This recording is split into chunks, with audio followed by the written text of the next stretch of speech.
Hello, this is Becca from Willow Hill Designs, and welcome. Today I thought I would share a little bit of the prepping that I'm doing for the Roxy's Journal of Stitchery Volume 8, which is either a coverlet or a quilt, and I think the theme is Things Gathered. So in my last video I shared that I was using some old quilt blocks that I had for quite a while, and these quilt blocks are all hand stitched. I had shown them in my previous video, and I have them set up by rows. And each of these little blocks were hand stitched, if you can see that. And I just love that. I think that these are treasures. Looks like she did a double row on many of them, just so that they would be very secure. But I just think that these are little hand treasures, and in some cases part of the triangle was cut off because the blocks were very wonky.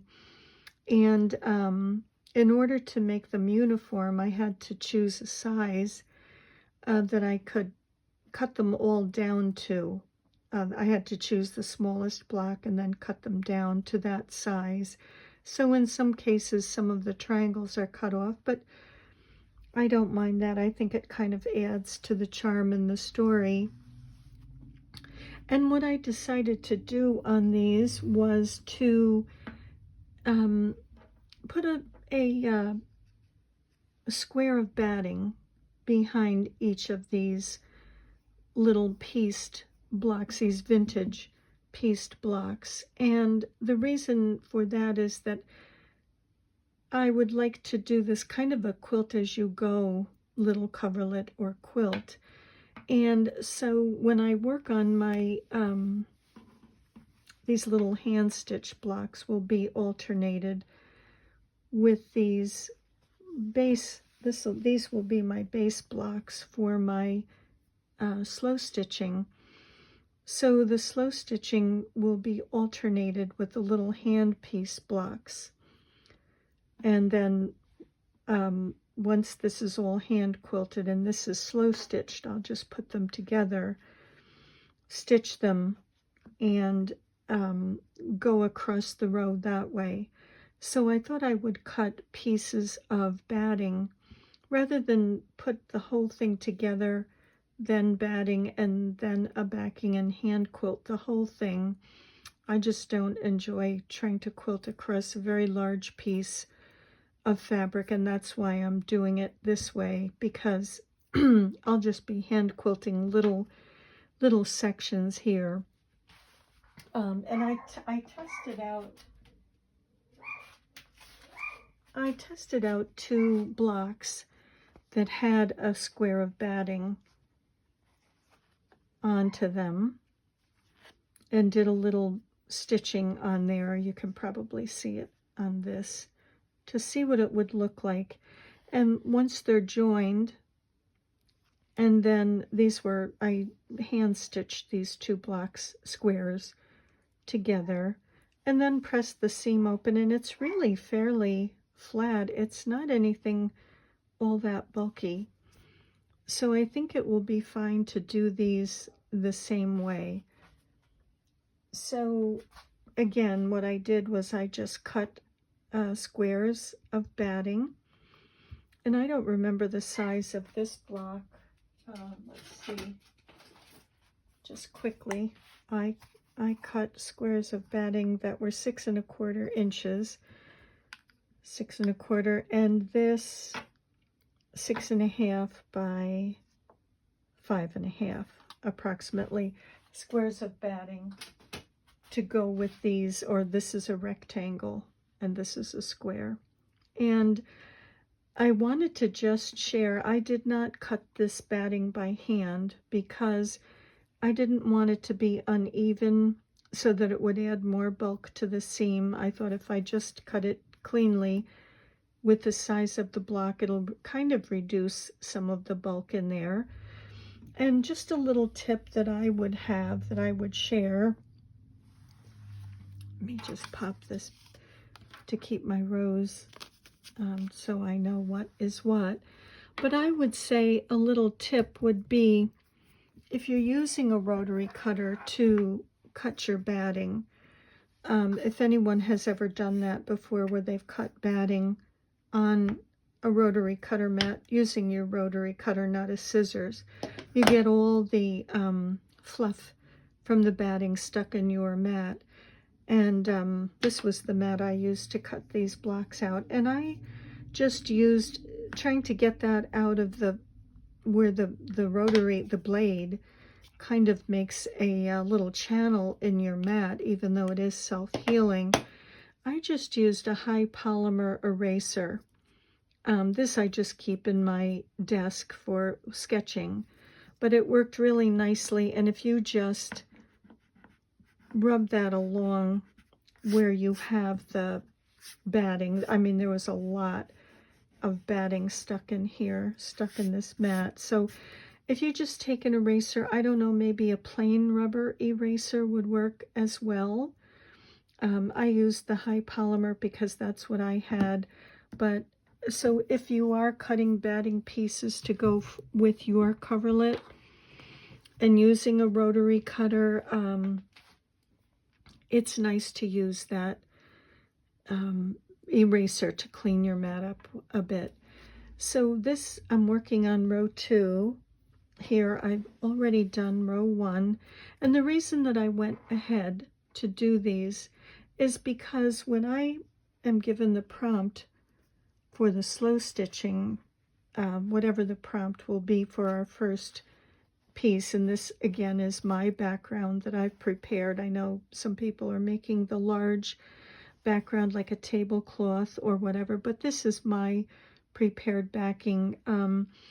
So what I would like to do is have all of these blocks hand quilted, so that when I am done with my slow stitching block, I can just put them together and stitch them, and that's done.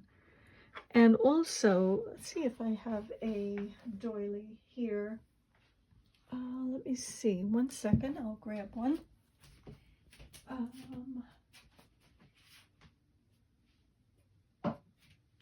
Here's a cute little doily. So if I were hand stitching, let's just take one here that we can, it's flatter. So if I were hand stitching my background, my prepared background for the slow stitching, and part of my slow stitch piece had a doily on it, what I would do is maybe in some cases I would leave one side loose.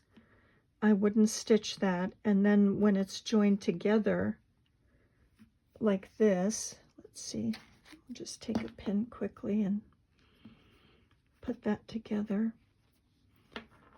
So these are joined together now.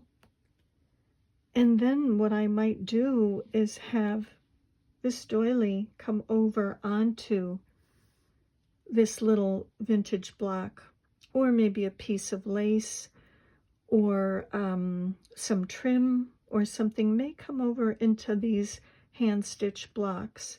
That's what I'm thinking anyway.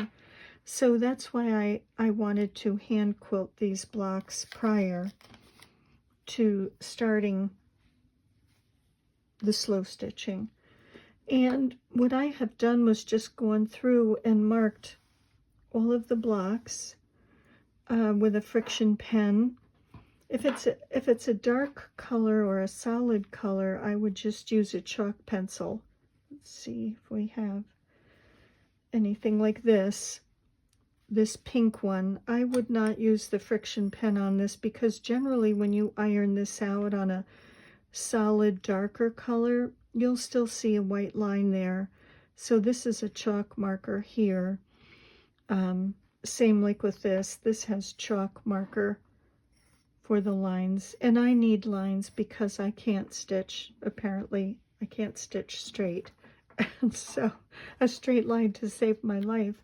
So I just went through and marked all of these little hand stitch blocks that some person did. And now it's just kind of a nice relaxing thing to do in the evening when I'm done with other things, gardening and quilting, and just to sit and hand stitch these blocks. And this is a part of row 2, and I'm just working my way across, and this is a number 12 pearl cotton, and I'm just basically following that line because I need the line desperately to stay in a straight line, and my thimble really helps to protect my finger. And then what I would just do is bring it to the other side, bring my thread to the other side, and I would actually tie this right off. I would just make a knot and tie this off. Do that a couple of times, or just go through the same loop twice. And, excuse me, tie that off, and then cut my thread. And then I would get another piece because I'm at the end of this thread, but also I really wouldn't waste my thread traveling from here over to here, traveling on the back underneath to here, and then that I just wouldn't do that. I don't really have a lot. I did order some more of the white. This is a white pearl cotton number 12, but that's just the way I'm doing it. And I did put pins in here because the pins are helping to keep the blocks from shifting. So when you're quilting and you have it gathered in your hand, sometimes the block will have a tendency to shift. So I'm just putting some little pins in there. And let's see, this is row 2.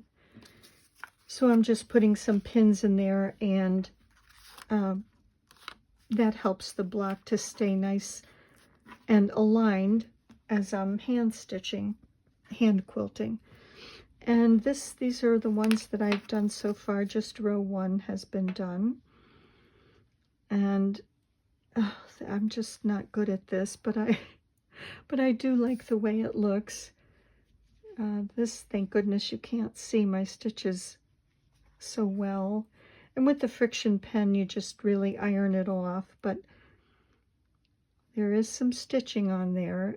It is quilted. You can actually see on the back of this that it's quilted. So I don't know if I'll go in the opposite direction as well. I don't know. That's a thought. I'll decide after I've done these. But I have one row done, so that when we begin, I'll take this block and then the little blank block and do our prompt and stitch these two together, and so on down the row. So along with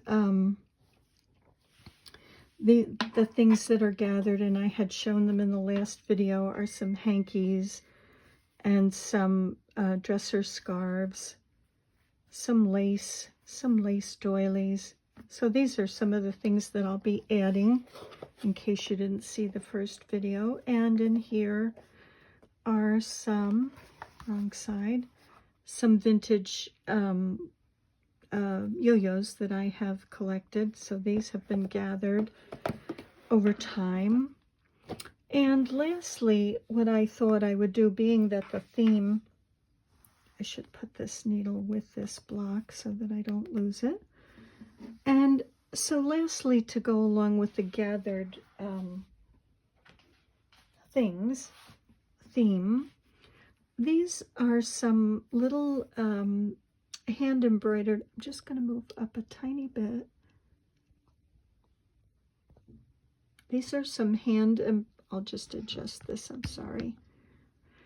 These are some little hand embroidered blocks that I have had, and I love these. These are, I'm sure, vintage. And the reason I say that is because of the fabric. You can see it's kind of a coarsely woven cotton. and I would guess that that is very vintage. And so what I did, I had 10 of these little blocks, and what I did for these was, again, I cut them all to a uniform size. I took the smallest and then cut them to that uniform size, and then I added some of my 1930s reproduction fabrics. These are reproductions from Judy Rothermel or American Jane, and I love these fabrics so much. They're not in print anymore. They're quite old. I would say at least 15 years. And I've even poverty pieced some of them because I didn't want, let's see, not on this one, but I didn't want to cut into the little bit of the, I think I have fat quarters in most cases of these, and I didn't want to use more than I had because I love them and would like to use them for something else. So this is another little one of the embroidered blocks. I think that's adorable, and here is where it's been poverty pieced, because I didn't want to cut another length, full length from the fabric. I took the leftover from these two side strips. I took this little leftover piece and added it to here, trying to preserve as much of this 1930s fabrics as I could. Here's another block that I just think is, they're just adorable. They're beyond adorable. And again, the 1930s reproduction fabrics, all of these, nothing is original here. Love this little block as well. A little beaded doll. My sister had something like this when I was little, but it was a little girl. And oh, it was a necklace, and she was the cutest little thing, Humpty Dumpty. And again, I just kind of tried to choose colors from my stash that would go with these little blocks. Another Humpty Dumpty, and more of the 1930s. There were two of these little kind of puppet doll. Oh, now that I'm thinking of it, is it on a necklace? Not sure really, but oh, I just think that's adorable. And this blue went so nicely with this kind of chain. This little clown. At first I had done just the red border and I wasn't crazy about it. So I cut it, left it about a 3/4 of an inch, and then added another border to it, and I like it a little bit better now. More of the little dogs. I think that might be a cat and a dog. Little Scotty, it looks like. And another Humpty Dumpty, again, kind of going with the colors. Excuse me. So these will all be on the back of this quilt, this Things Gathered quilt or coverlet, whatever we're making. And because I have 10 of these, I thought I would do 4 blocks and then 4 blocks, so that's 8, and then 1 in the center and another 2 in the center. And that, because these are 10 inches, these blocks, so that would give me about 40 inches. And that's approximately what this little coverlet will work out to be. And for the 2 blocks that are in the center, I will kind of mix these in with them. So if we just took a block, just move those back a bit. And this was some cheater fabric that I had that's, again, pretty old. I wouldn't know a date on this, but I cut it leaving 1/4 of an inch around so that you'll just see this block of 4 pinwheels. And I thought maybe I would somehow join the 2 blocks that are in the center. There'll be 4, 4, and then 2 to make up the 10. So maybe I'll have a piece of ivory or white in here, and then do these and then maybe one, let's see, move that up a bit, and then maybe one like that, and then 2 pieces of fabric on the side, and then go down until I have the right length to match the 4 blocks on the other side, the 4 blocks of embroidery. So I feel happy that these little embroideries will be used in this quilt or coverlet because they are things that I have gathered, and they're vintage. I feel they're from that maybe time period, maybe the 50s, and I think that they would look very nice with that, with the top. And another thing that I had gathered, and this is not going to go on this coverlet, but I thought I would share. This. I had bought these on eBay.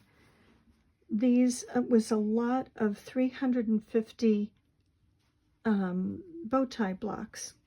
And the person who advertised them said that they were vintage and that they were feed sack fabrics, and they are not. There's no feed sacks in here whatsoever. As far as vintage, I don't know. And a lot of them are just horribly askew. And they were advertised as size 4.5-inch blocks, and they're not. There are some that are barely 3.5. Many of them very, very wonky. So I would just say beware really. These are not feed sack fabrics. And to me, it feels kind of like a very cheap fabric, maybe something you would have found in a discount store. Maybe they are from the 60s. That is very possible. But as you can see, I mean, they're very, very wonky. There's just no, they're not 4.5-inch blocks. Some are, and some aren't. They're just, look at this, how very off they are. And I'm not criticizing this person who made them, but advertising them as 4.5-inch blocks, which they're not. I don't see any of the real tiny ones. There's just some really small ones that you're not going to be able to get. Now this one is so uneven. You're not going to be able to get 4.5 inches out of that. And again, no feed sacks. And vintage, I don't know.